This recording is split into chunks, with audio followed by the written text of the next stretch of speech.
Assalamualaikum warahmatullahi wabarakatuh.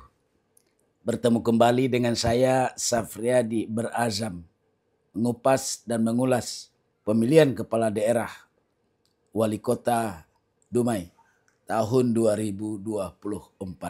Pasangan Faisal dan Sugiarto masih diyakini sebagai bakal calon wali kota dan wakil wali kota Dumai, menempati posisi teratas dari dua pasangan bakal calon lain, yakni Edi Muhammad Yatim dan Almainis serta Ferdiansah bersama dengan Suparto.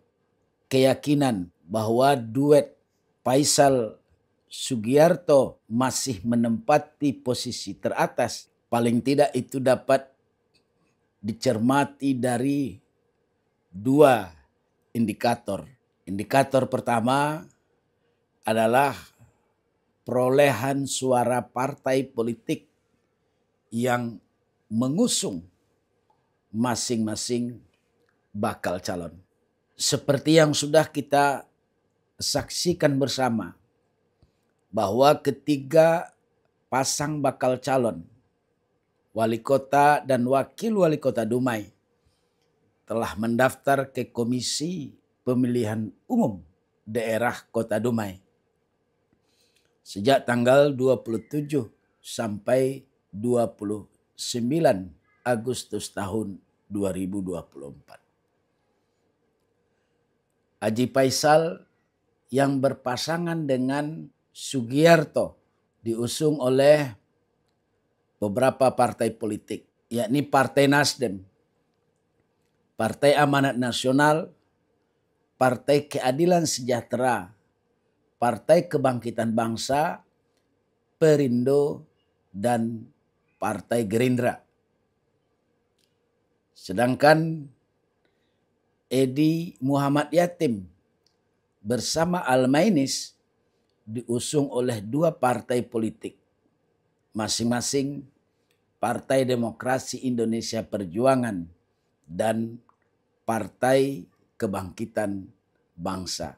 Pasangan Ferdiansah bersama Suparto diusung oleh Partai Golkar dan Partai P3. Mengutip data yang dihimpun oleh kupasberita.com pada Kamis 29 Agustus tahun 2024, total perolehan suara partai politik yang mengusung duet Faisal Sugiarto berjumlah 90.036 suara. Masing-masing terdiri dari suara Partai Kebangkitan Bangsa sebanyak 7.938 suara. Partai Gerindra 20.577 suara. Partai Nasdem 28.134 suara. Partai Keadilan Sejahtera 15.827 suara.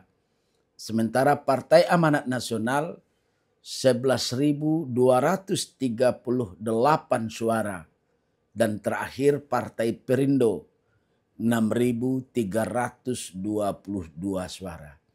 Jadi total perolehan suara kedua pasangan ini, Faisal bersama dengan Sugiarto, sebanyak 90.036 suara. Ini adalah suara partai politik pada pemilihan umum legislatif bulan Februari tahun 2024. Dengan total suara lebih dari 90.000 untuk keseluruhan partai politik pengusung Faisal Sugiarto, membuat posisi pasangan ini berada pada klasmen puncak perolehan suara partai pengusung bakal calon wali kota dan bakal calon wakil wali kota. Di posisi kedua, perolehan suara tertinggi diraih oleh dua partai pengusung, Edi Muhammad Yatim bersama Al-Mainis, dengan total suara 42.544. Terdiri dari suara Partai Demokrasi Indonesia Perjuangan sebanyak 25.315 suara dan Partai Demokrat 17.229 suara. Pada posisi ketiga diraih oleh partai pengusung pasangan bakal calon wali kota Ferdiansah bersama Suparto yang didukung oleh dua partai politik, Golkar dengan P3. Total kedua suara pemilu legislatif partai ini adalah 30.938 suara. Terdiri dari Partai Golkar sebanyak 20.033 suara ditambah dengan Partai P3 sebanyak 10.905 suara.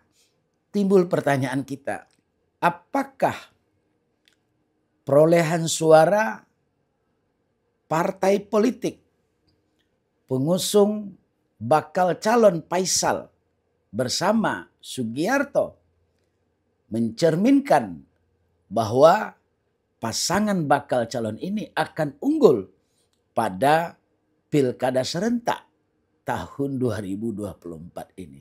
Untuk memenangkan pertarungan pada pilkada serentak wali kota Dumai itu tidak bisa semata-mata diukur dari banyaknya partai pengusung atau besarnya suara masing-masing partai. Ada faktor-faktor lain yang turut menjadi pendukung atau pendorong kemenangan bakal calon pada pilkada serentak ini. Di antaranya adalah kinerja politik dari satu partai politik yang tergabung dalam koalisi pasangan bakal calon.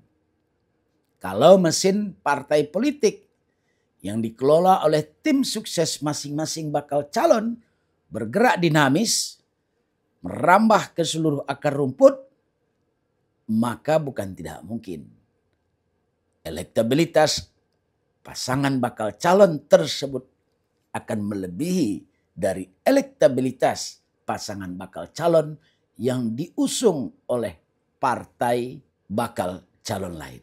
Yang kedua, logistik. Logistik adalah sangat menentukan kemenangan bakal calon. Baik logistik untuk menggerakkan tim sukses, menggerakkan partai politik, maupun logistik untuk akar rumput. Siapa yang memiliki logistik yang cukup bahkan berlebih, tepat sasaran, jelas arahnya, jelas pesan yang disampaikan, maka ini akan membuat pasangan bakal calon tersebut unggul dibandingkan dengan bakal calon lain yang diusung oleh banyak partai politik yang suaranya melebihi dari suara partai politik lawan. Indikator kedua ditentukan juga oleh figur masing-masing bakal calon. Bahwa suara yang diperoleh oleh partai politik pada pemilu legislatif 2024 tidak secara otomatis mendeskripsikan suara yang akan diperoleh oleh pasangan bakal calon yang diusung oleh partai politik itu.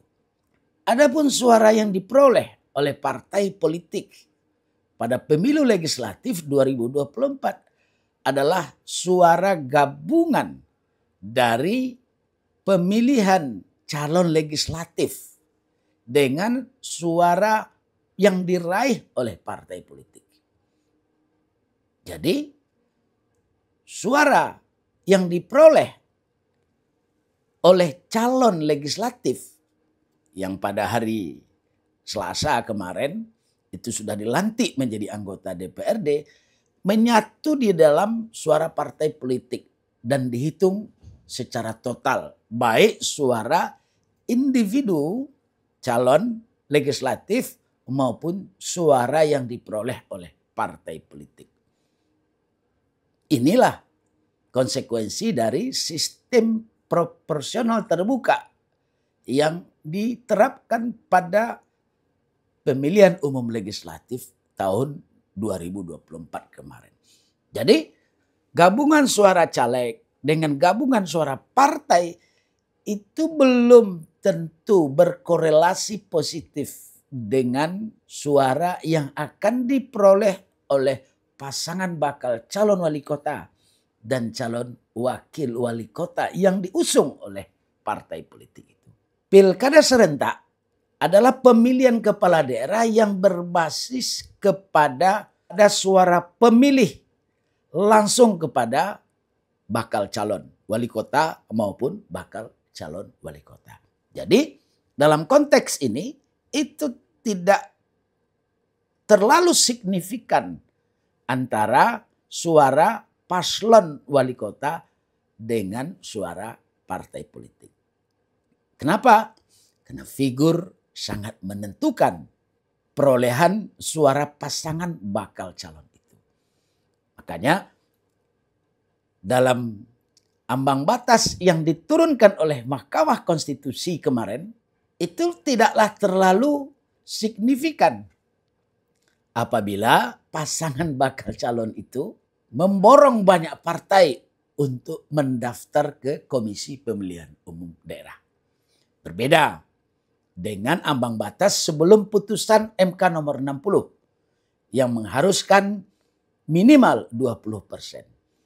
Tapi setelah putusan MK, ambang batas itu jauh lebih rendah. Nah, yang perlu diingat, partai pengusung adalah alat demokrasi untuk dapat mencalonkan pasangan bakal calon ke Komisi Pemilihan Umum.